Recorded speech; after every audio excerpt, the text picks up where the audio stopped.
I knew that was gonna happen. All right, it don't take us that long. Hey, top of the morning to you, everybody. So we're getting going on sheathing the floor above me and behind me. However, once we had all of the hangers shot on, I realized I had made a mistake. This floor has always been 2 foot on center. That's what I laid it out. This modified set of plans though, 16 on center. I'm gonna go 6. Hey, welcome back to the channel, everybody. I have a question for you. How are you even supposed to frame a floor system if you balloon frame all your walls? Well, I'm not gonna tell you. You're gonna have to watch the whole video to figure that one out. Spoilers, you do it differently. Floor framing in a balloon framed house is really the same as just building a deck. All the way around the perimeter, we're gonna go ahead and we're gonna install LVL deck ledgers, so to speak. We just take our rim and we attach it to the wall. Now, what I'm attaching, that's, if you remember from the crawl space video, that is the Stego soil and vapor gas retarder. We're gonna go ahead and cut rips that are about 2 feet, and we're gonna staple it to the back side of the ledger. This video is sponsored by Huber Engineered Woods, the makers of Advantech, Advantech X Factor, hey, give me those scissors. all of that good stuff. I wonder what's inside. Scissor me.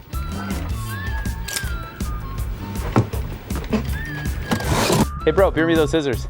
That was a good catch. Could have been a moil. All right, now. So he says 2 rows, 4-inch SDWS screws, so that's interesting. 12-inch on center where joist span greater than 12 foot, 16 on center where it's less. So this room is obviously greater than 12 feet. That room is not. So it's literally this ledger and the one in that, whatever that is, the dining room. And we got loads of those. We could, because I kind of don't want to carry them in my tool bag. So let me climb up here. And what I'm going to kind of do, Brandon, this might be a little bit cumbersome. Your side's going to be easy, but I think this will be fine, is I'm just going to set it on the ledger. Hey everybody, thank you so much for watching the video. Hey, don't forget to hit that subscribe button, give it a thumbs up, and then send it to everybody that you know.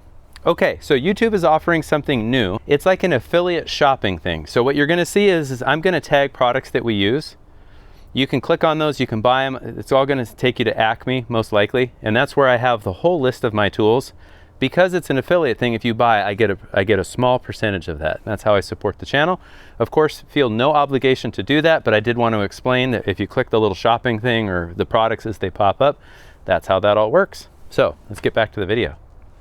Real quick, before we get into it too far, notice that above that header, we have insulation. Let me show you that process here real quick. So what is the thing that some inspectors would miss?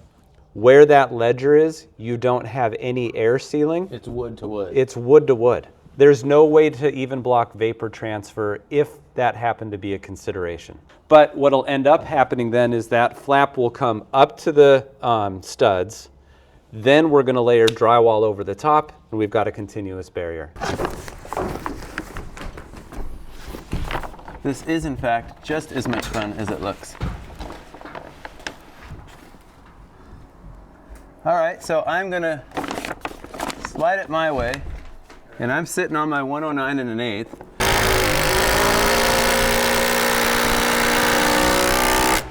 Yeah, crowned up or down. It looks pretty straight to me. Okay, it should be. It's engineered, right? Yeah.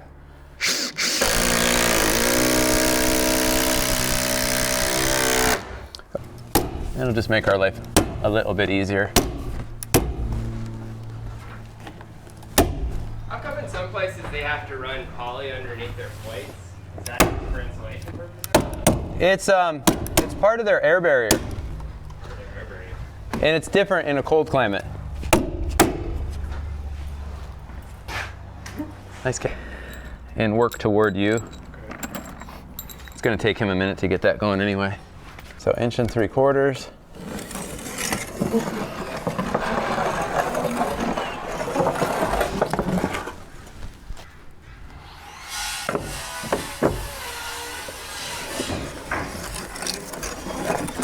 The ledgers are going to attach to the studs with the Strong-Tie SDWS timber screw. These screws are designed for deck ledgers. Our engineer specified the length and the spacing. Then Strong-Tie tells us we want to be between 1.5 and 2 inches down from the top and up from the bottom.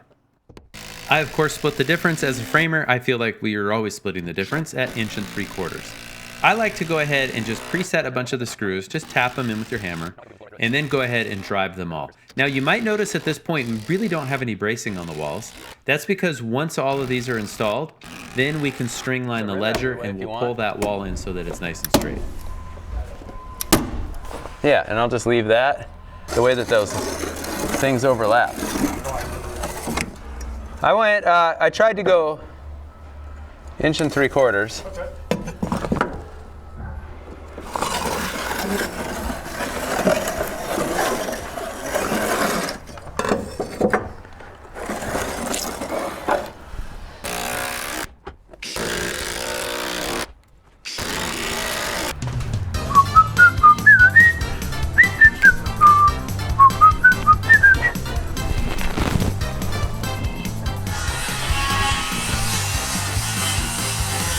Watch how the screw pulls that ledger nice and tight. That's why I love these SDWS screws so much. GRKs are great. There's Bassmaster's got a good one, but the heads on these just pull so nice and tight. We're gonna match all the framing. Hey Kyle, those I-joists, are they 1 3/4? Go just a hair bigger.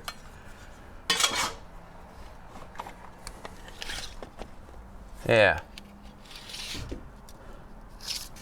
All right, 24, 25, 12,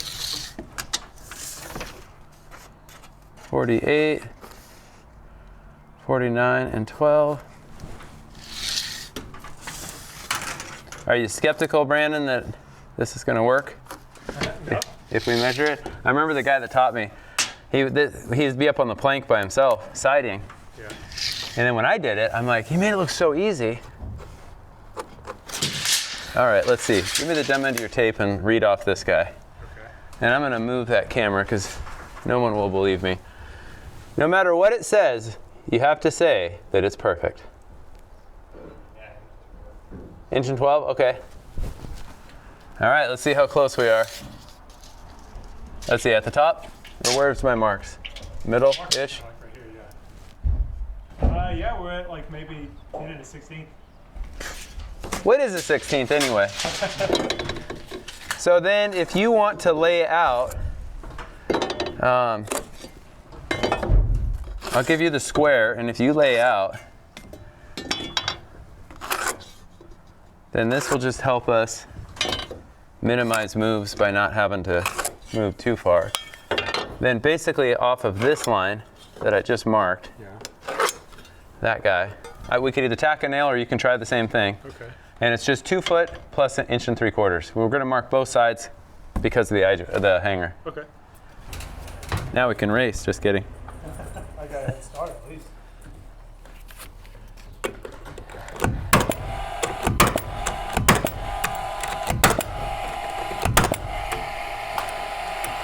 I guarantee you if we race, I will cheat.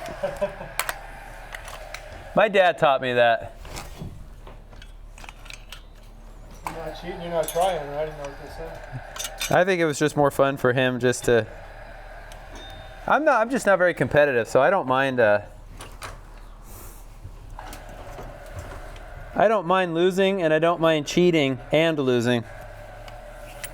As we talked about earlier at the beginning of the video, all of these joists are going to hang off the ledgers, so that attachment from ledger to stud is critical. But then also critical, of course, is going to be the joist to ledger attachment, for lack of a better expression, and that's going to come through those strong tie hangers. Now, I know some of you, because I've gotten these comments in the past, people are like, well, I don't want my floor system hanging. Well, think about it this way.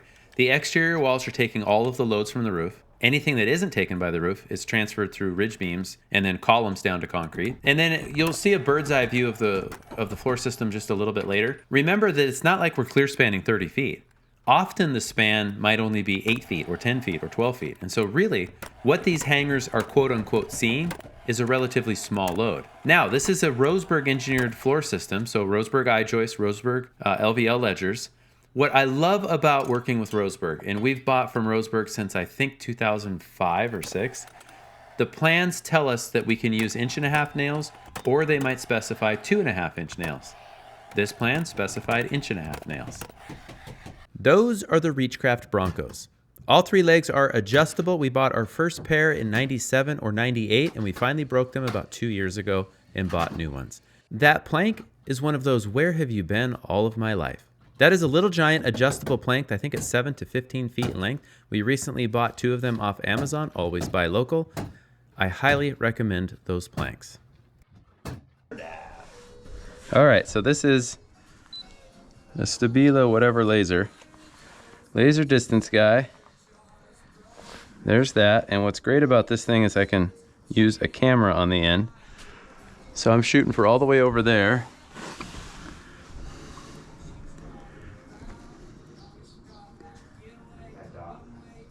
So I'm hitting that hanger right by that post. 32 foot 8 7/8.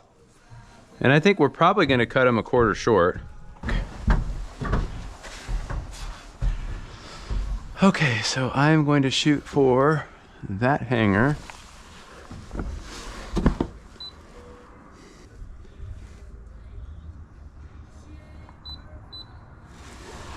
Okay, 32 foot 8 and 19/32.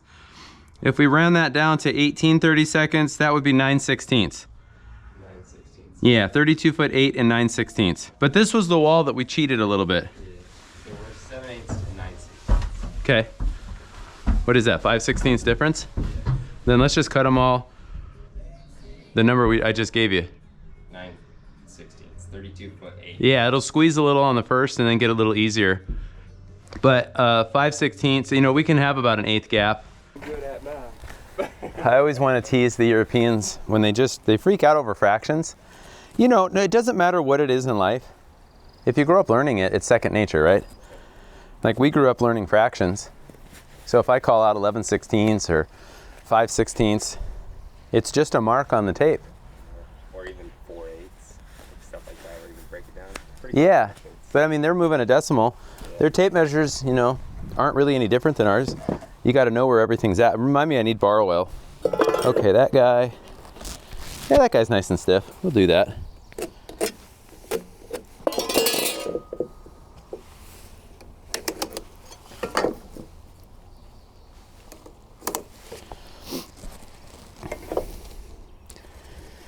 All right.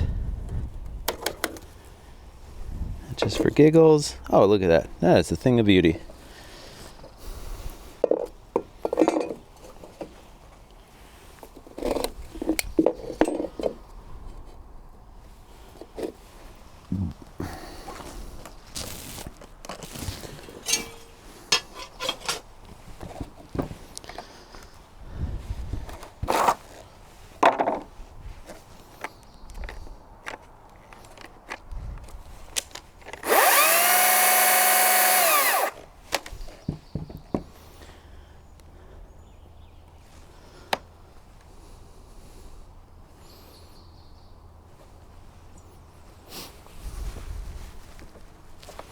The heck, man.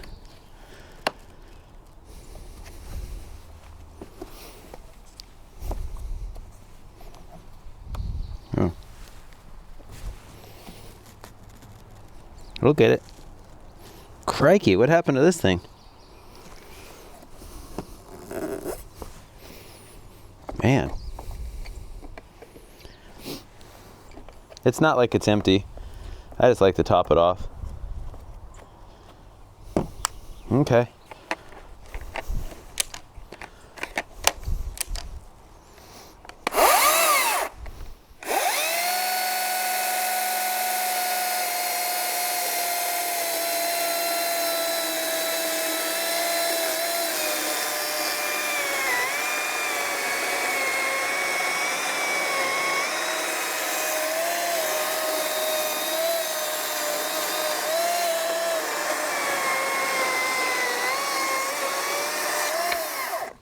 Not too shabby.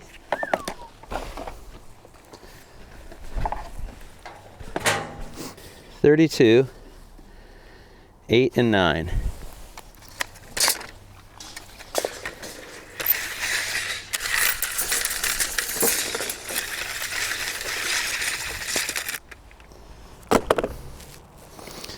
So my question is,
that one looks good. I think so. That's the trick, is if I watch this line, and if you can see that one.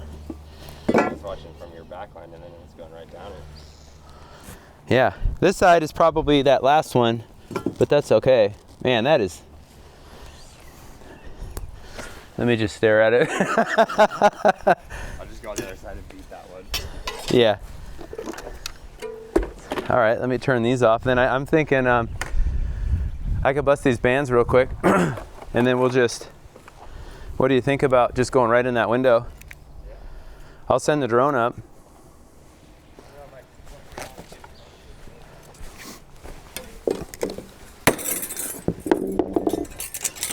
Pro tip, get rid of these. I have a scar on my calf. It's become a huge scar because I stepped on one of these in 4th grade.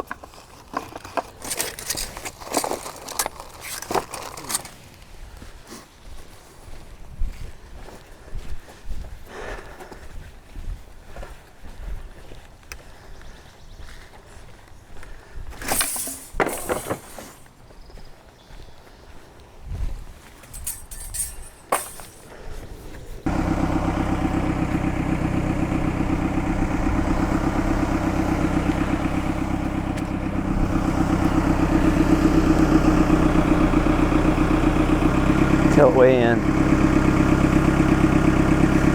Yeah, you might go up so that they slide in.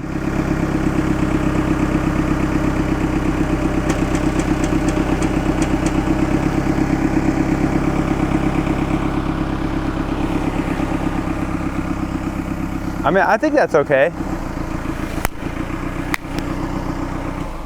I think it looks pretty good.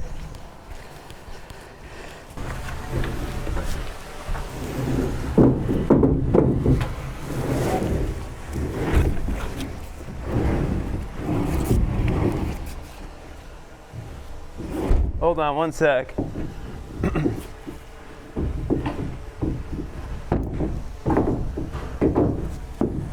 So what I'm thinking is, see, I don't think that's gonna work. I'm thinking that window, we get one down, we stand on it. Yeah. I'll get this guy. I'm gonna try to make the stamps all be the same. Do you want to help me set this first guy?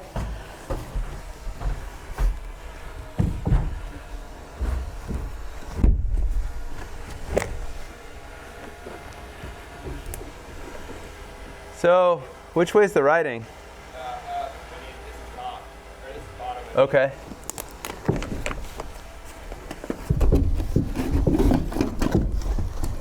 Gosh.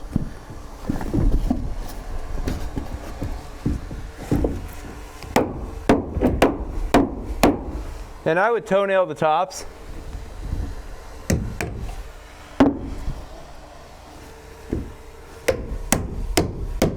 Kind of helps them not move on us.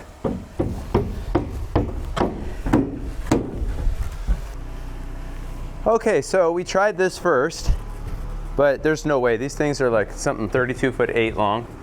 So we tried coming through that window and throwing them over the wall. Nah. Now what we're gonna do is we're gonna bring them through that window, and then they can just slide straight out to where we need them to be. So it's Friday, we're getting it figured out. We're getting it figured out. Hey.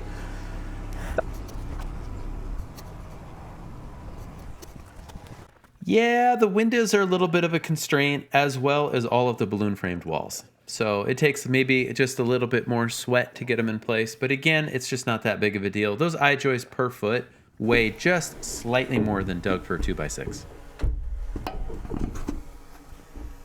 They are like spaghetti noodles, man.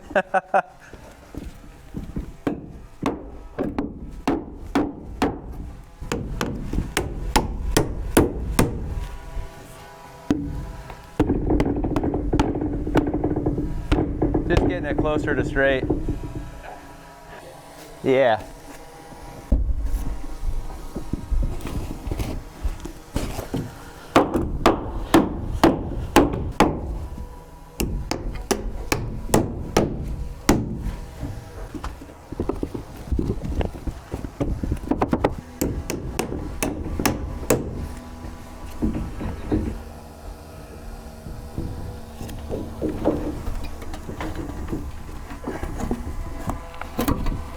Oh man. Let me, there we go.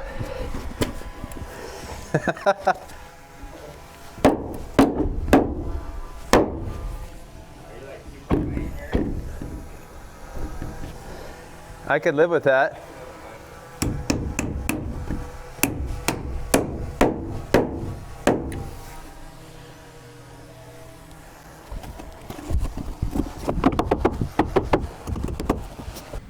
Well, I mean, that didn't take very long. 6 joists, 32'8". We have 3 that go here and 4 that go over there. Some little shorties here and then some blocking. So it's gonna turn out to be a very easy Friday, especially because as soon as these joisties are in, I'm out. I'm still playing catch up. And here's just a little behind the scenes. So Osmo Camera 1 is connected to my mic. Osmo Camera 2, I just kind of free float for B-roll, maybe close up, wherever we need. GoPro is just capturing the entire thing more for time lapse than anything. And then I had the drone up, so it's I'll figure out. If we do these first, which is what I want to do, then I'll probably set this up over by the window.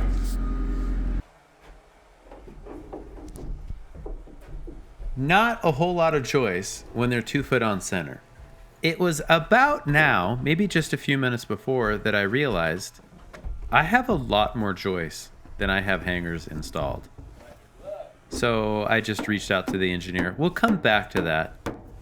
Actually, I reached out to the engineer and then I reached out to the I-joist company. You want to know what the engineer told me?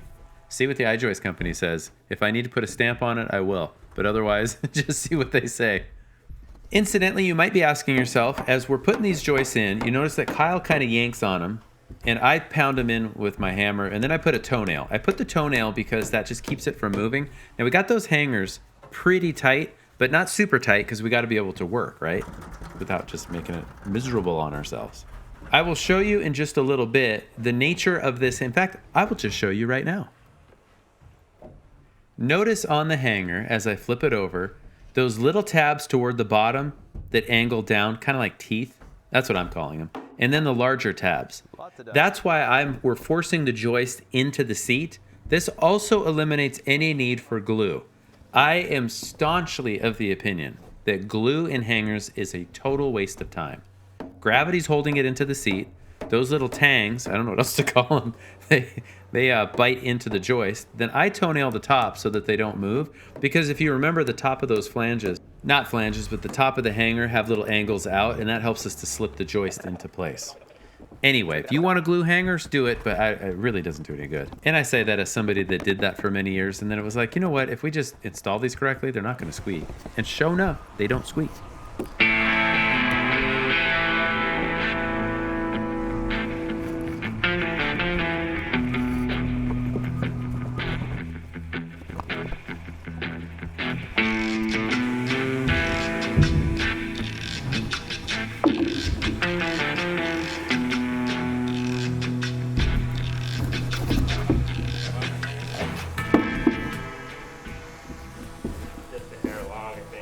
I bet we can beat that in there because I have a little bit of room. Or do you think?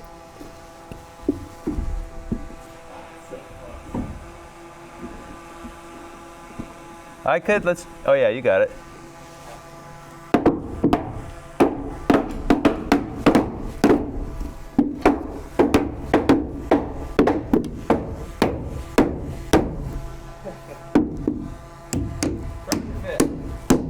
It fits like OJ's glove. Hey, that's where our little bow weight is, so we just push it back. Exactly.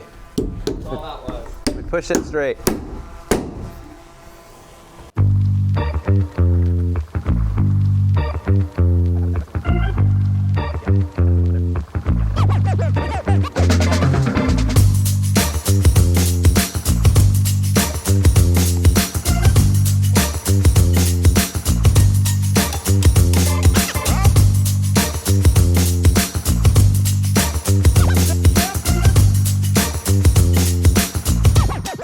All right, it don't take us that long, especially when the floor is tiny. It's like 721 square feet, something like that. So now you can see the balloon framing. So we'll all be off for a little bit, and then next Thursday we'll start the floor and the walls and then the roof. And then hopefully they get those foundation poured on that little ADU so we can get over there. So anyway, it's a thing of beauty.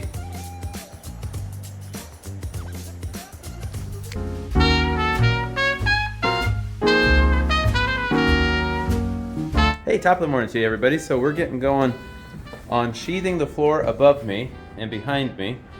However, once we had all of the hangers shot on, I realized I had made a mistake. This floor has always been 2 foot on center. That's what I laid it out. This modified set of plans though, 16 on center. Not a big deal because all the spans are short, except for these 2 joists. The I-joist company said because this is a 2x4 wall, these are like 31-foot joists, it really needs to be 2x6 for bearing. That's okay. I'm going to put 1 joist in under the upper bathroom wall. That will reduce the span and therefore each joist will see less load. And then this section right here, this is just a bedroom upstairs. 1, 2, 3, 4. Basically 5 joists. They're only 14'8", so in the old days we used to go 15'6" with 2x10, so I'm not worried about that one, but we're gonna figure out this one, get it added, and then get to work. Such an idiot.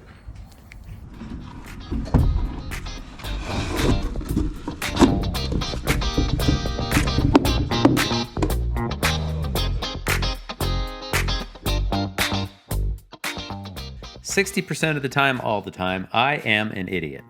Okay, notice all the blocking over those walls. The lower wall's a shear wall. We added the 2 joists that needed more bearing, and then we just went ahead and added like the 4 or 5 joists. We had them, right? So it's a few hangers. Now we're 12 inches on center in that section. Whatever, it isn't what it is not, but shall, could ever for more be. There is. And with pithy sayings like that, you're probably wondering, hey Big T, how come you don't write speeches for the leading political candidates? How do you know I don't? All right, let's get this party started. That's a 90s reference. So here's the one negative, right, about balloon framing.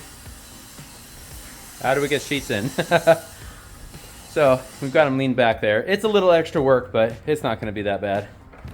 So first row is here. It's gonna flip over once it's glued.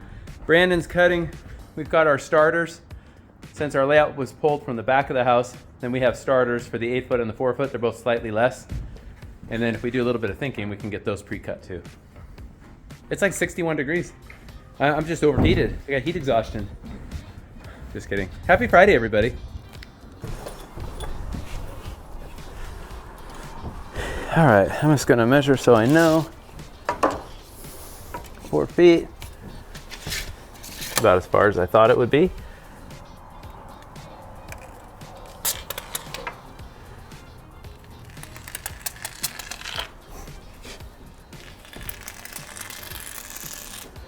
Put the nozzle just above the joist.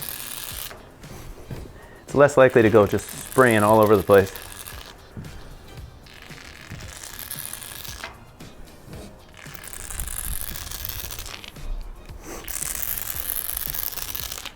When it's warm, you end up with a fatter bead. Like 64 out right now, but the cans have been in the sun.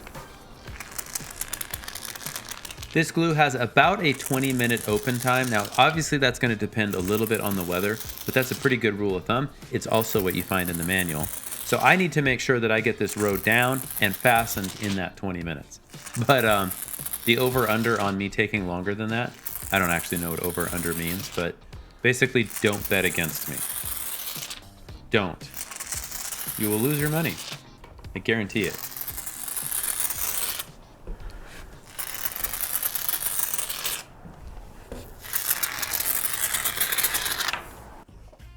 And now for some tips and tricks. Since you know you're going to go to the other end and start gluing from there again, make sure you bring the glue with you. And thus concludes all of the pro tips that you could possibly learn from me in any given video. No, in all seriousness though, that's something that comes with experience, is anticipating what's the next step and just bringing things with you. I forget all the time too, but you're just trying to set yourself up. You gotta walk down to the other end anyway, so just walk down. For those of you that are watching and have never laid subfloor before, it is okay to let the panel hit the joist. It doesn't splatter the glue. I showed that in a previous video from the underside. And then use your toe. You can see it here coming up in just a moment. But use your toe to try and guide the tongue into the groove.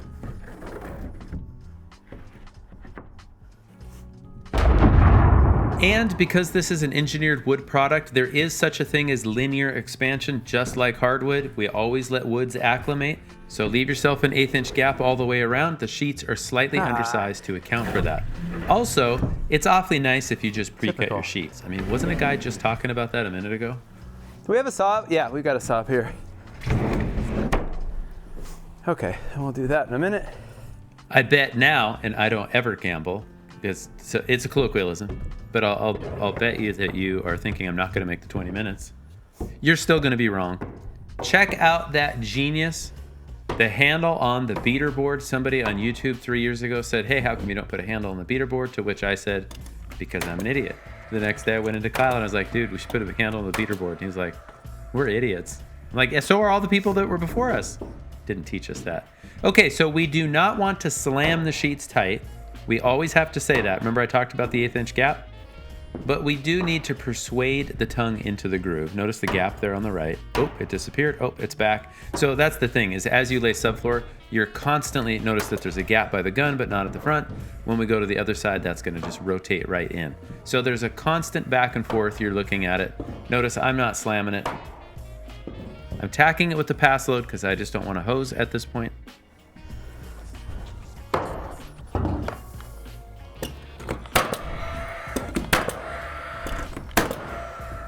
Notice the gap on the right-hand side. We are still at our 1/8 of an inch. Good job, Big T. It's almost like we've done this before.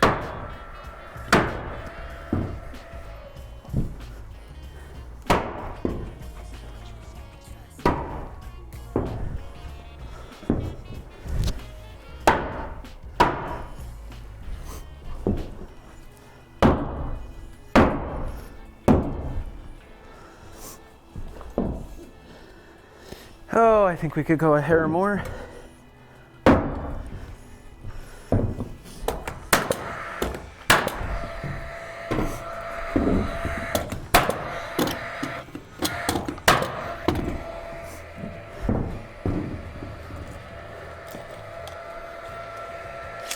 You're probably noticing that I did not glue to the full 48 inches. Does it structurally matter? No. Will it affect its ability to resist squeaks? No. It just doesn't. It's not code, and it's not even accounted for in the span charts per se. Plus, I'm going to be using the Passlow Tetra Grip nail, and I'm going to have a nail right within 1 inch of the end. So let's just chill out. Let's just take a minute. Big breath in. Slowly let it out. See, doesn't that just feel a lot better?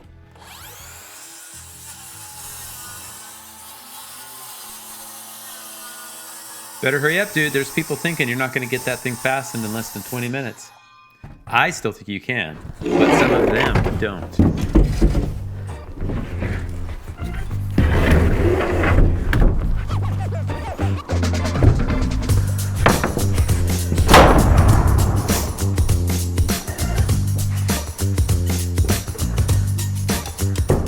By the way, notice that the sheet is not lying flat. See how I step on it there? It pops up in the front, pops down. Ooh, that's driving me nuts.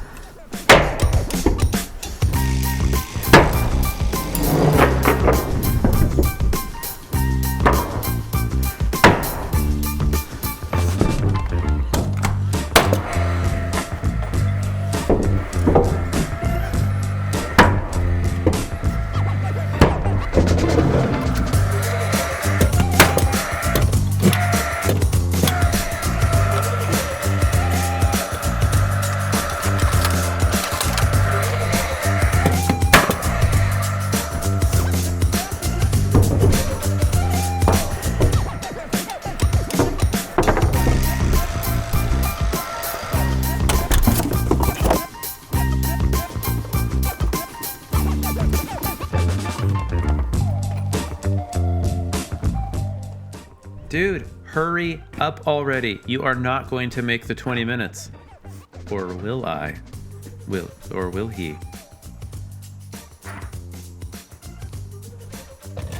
Take the time to pre-stage your nails now. Okay, let's talk about proper nailing. All right, let's do a pop quiz on nailing. Pop quiz, hotshot. There's a bomb on the bus. Once the bus goes 50 miles an hour, the bomb is armed. If it drops below 50, it blows up. What do you do? What do you do? Sorry, okay, so we're talking about edge nailing. 6 inches on center and then 12 inches through the field. Oh, right, pop quiz. Airport, comma, gunman with 1 hostage, period. He's using her for cover, semicolon. He's almost to the plane. You're 100 feet away. Jack, question mark, Jack, shoot the hostage. Now, the real pop quiz for you is to comment below what movie was I so amazingly quoting. Also, it kind of makes you realize that when somebody writes a script, it really is going to come alive based on the actor, Keanu Reeves.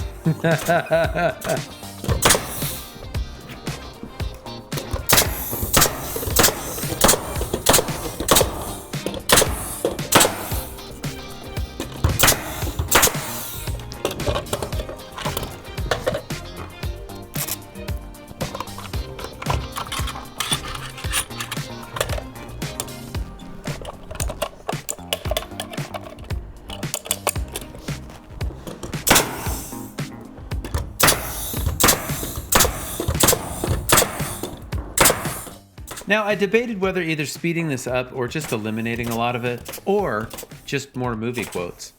But it turns out I kind of ran out of movie quotes. If you are somebody that is going to build your own house, then take note of the nailing. Notice that there is a pattern that is printed on those panels. It's pretty idiot proof. Even with the 12-inch on center, I mean, I kind of have to eyeball through some of those. No, I don't, do I? Yeah, I kind of do. What was it I just said about idiot proof? I'm leaving this in. Anyway, 16, 24, and then 19.2. Those are stamped on the panel. That's a nailing guide for us. Not that hard. Even the 6-inch on the edges. If you're laying subfloor for your own home, just slow down a little bit and just make sure. Glue 1 sheet at a time and nail it off. Once you get more proficient, like the guy in the sweet blue shirt, then you can go a little bit faster, but you notice I'm still not going that fast. Really, the speed comes when you get 3 people that can spread out and really go. It is better to just be deliberate with our nailing, and then it's just done right the first time. If you are a young carpenter getting started out, you might be paid piecework. Learn how to be efficient, not necessarily move super fast. See there, I have to eyeball those through. I probably missed all of them. Anyway, what my point is quality work comes from being deliberate. With time, you can get faster, but the fastest thing that you can do is do it right the first time, not come back. All the old guys and gals teach us that. We don't listen to them. Listen to your elders. And I'm kind of one of your elders now, so just listen to me.